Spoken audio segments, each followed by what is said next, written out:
Okay, welcome back. You're watching Live Now. Take a look. We're moving to the Middle East here. Let's talk about Pakistan and Afghanistan. The Pakistani government and Afghanistan's ruling Taliban on Wednesday agreed to a 48-hour ceasefire after fresh clashes erupted this week and saw more than a dozen civilians and troops killed. The terms of the ceasefire, according to Fox News Digital, remain unclear, and neither the Pakistani nor the Taliban's foreign ministries immediately responded to Fox for comment.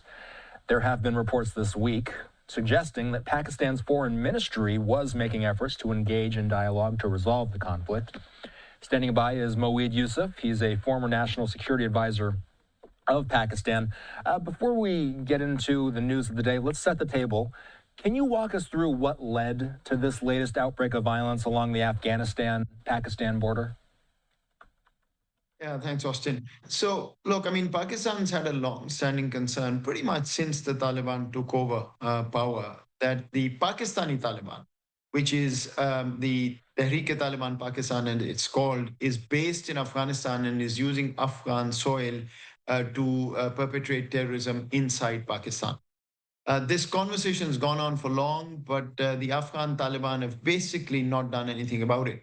But the terrorist attacks in Pakistan have been at a record high since 2011-12, when you'll remember the US military campaign in Afghanistan was at its peak, and Pakistan was supporting that effort. So Pakistan actually has conducted airstrikes inside Kabul to take out the leader of the Pakistani Taliban in 10 days ago. That led to an escalation where the Afghan Taliban attacked Pakistani posts. Pakistan reacted. A number of soldiers, about 24 soldiers were lost. And according to Pakistani numbers, about 200 Afghan Taliban were sort of killed in that skirmish. The Afghan Taliban foreign minister then ended up in India. And as you know, Pakistan and India are arch rivals. And there was a clear sort of sense that the Taliban were being courted by India. And Pakistan's worry for the longest period has been India also supporting Afghan elements to perpetrate terrorism in Pakistan. So that's the complicated milieu here. Do remember that we spoke very frequently in May of this year when Pakistan and India were at war and had a major 4-day skirmish, which got very close to escalating in a nuclear environment. So all of this has come together to create a major sort of violent episode lasting now at least 10 days. There's a very tenuous kind of ceasefire. I don't know how long it will hold, because the fundamental problem of the Pakistani Taliban being situated in Afghanistan and the Afghan Taliban essentially refusing to do anything about it still remains live and present. Is it clear exactly how much control the Taliban has over these militias or other affiliated groups along the border? No, and it's never been clear. You'll recall this conversation has gone on for 20 years. Even when the US was there were conversations about the Afghan Taliban being on the Pakistani side, and Pakistan, of course, argued endlessly that there is no control in that body region. But what we do know is that the TTP leadership has been given sanctuary by the Afghan Taliban. And what we also know is that certain areas where the Pakistani Taliban exist in Afghanistan have been under control of the Afghan Taliban. Their argument, interestingly, in the beginning, was that these Pakistani Taliban have been very supportive to them in the time that they were fighting the insurgency against American and international presence there, and culturally they don't want to actually offend them, etc., etc. But Pakistani lives are being lost inside Pakistan, and the Pakistani Taliban have continued to say that they actually want to take the Pakistani state on and down. They've sort of terrorized civilians in Pakistan, and this particular Pakistani leadership, especially the military leadership, is very clear that they're going to use force wherever required. So there've been surgical strikes, airstrikes inside Afghanistan, which have been attributed to Pakistan, which have basically gone after the leadership of the Pakistani Taliban. How successful that's been is unclear. Is that the solution to the problem? I don't think so, but I think it's a clear signal to the Afghan Taliban that business can't go on as usual.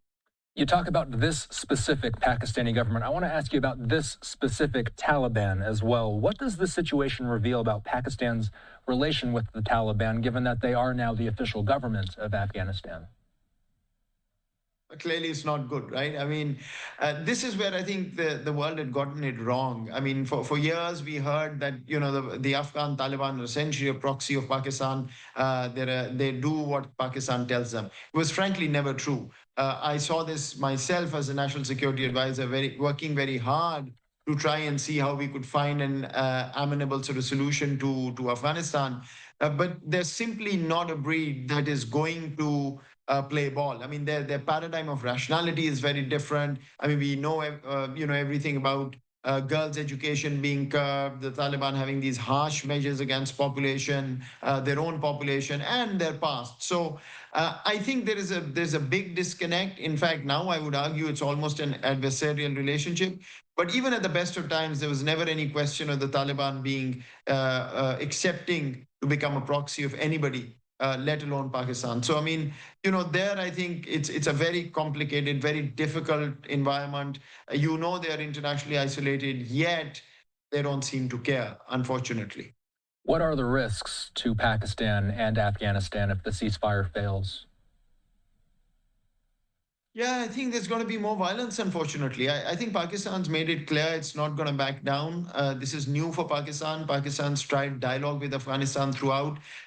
I have been of the view for the longest period, even when I was in the government, that ultimately there needs to be an opening with Afghanistan because it's critical for connectivity in the region, etc. But it's very clear that we've moved past that, and there is a sense that unless the Afghan Taliban are taken on, and it's made clear that Pakistan is willing to use force, things are not going to go in the right direction. So I think that's going to be Pakistan's policy. I also see the Afghan Taliban reacting, and perhaps now, given this courting of the Taliban by India, they may feel more emboldened, and India may actually back them, given India's broken relationship with Pakistan. But Austin, keep in mind, there is also an American angle here that we haven't talked about. President Trump is very keen to get the US into the rare earth and sort of critical mineral space in Pakistan. You've seen a bit of a love fest between the Pakistani leadership and the White House in the past few weeks. All of Pakistan's rare earth and critical minerals are in the province that borders Afghanistan. And so if US investment has to go in there, it's also in direct US interest to ensure that this sort of terrorism emanating from Afghanistan stops. Because if American presence is there in terms of investment, you don't want that area to be destabilized. So I think there's going to be, down the line, serious American interest in this space if the US investment actually materializes as we're talking about in Pakistan. Looking ahead, Moeed, what should we be watching for? Most importantly, what's the most likely path to a peaceful resolution? Dialogue. I mean, there is no other way. I think the Afghan Taliban ultimately have to realize that if this keeps happening across the border, Pakistan's, of course, the much stronger country with a very, very strong security force. And if they've made up their mind to go after these TTP leaders inside Afghanistan, they'll probably keep doing it. The TTP or the Taliban, Pakistani Taliban inside Pakistan have also ratcheted up attacks. And every time that happens, Pakistan points a finger at the Afghan Taliban and perhaps by extension at India as well.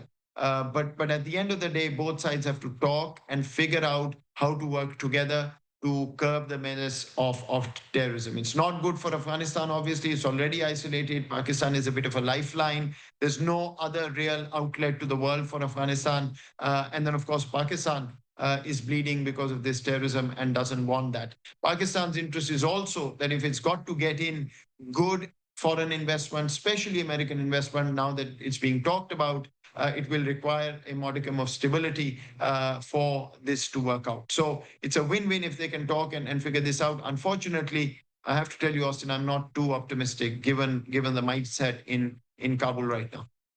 Moeed Yusuf is a former national security advisor for Pakistan. He's also currently working with Harvard's Belfer Center. Thanks. Thank you very much.